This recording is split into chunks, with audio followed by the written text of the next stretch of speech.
నిన్న నేను నాన్నగారు మీ టేప్స్ చూసాం. మన గవర్నమెంట్ ఫామ్ అవగానే ఫస్ట్ కేసు సుగాలి ప్రీతిని తీసుకుంటాం. పోలీసులు ఏం చేస్తున్నారు అక్కడ? పోలీసులకి బిడ్డలు ఉండరా? ఆడబిడ్డలు ఉండరా? పోలీసులకి రాజకీయ నాయకులకి ఆడబిడ్డలు ఉండరా? సుగాలి ప్రీతి 14 ఏళ్ల బిడ్డని స్కూల్కి వెళ్తే 10 మందిని నాశనం చేస్తే దాన్ని పట్టించుకోడు ఎవడు. జగన్మోహన్ కి బొక్క పడితే చిన్న గులకరాయి పడితే రాష్ట్రం అంతా ఊగిపోతే. Fantastic performance.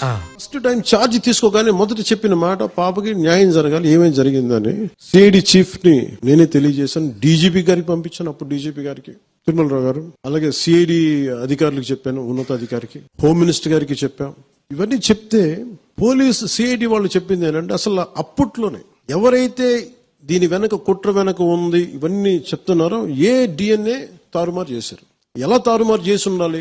ఈ ఒత్తిడిలో వీళ్ళకి భూములు అవి ఇవి ఇచ్చేసి మరి ఏం చెప్పారో నాకు తెలియదు, కానీ వాళ్ళు నాకు తెలిసి వాళ్ళు ఈ రోజు పోలీసు చెప్తుంది ఏంటంటే సాక్ష్యాలు వీళ్ళు చెప్తున్న వ్యక్తుల మీద వాళ్ళ డిఎన్ఏకి దీనికి మ్యాచ్ కావట్లేదు. నాన్నగారు అయితే ఎస్వి రంగారావు మళ్ళీ పుట్టారా అన్నారు.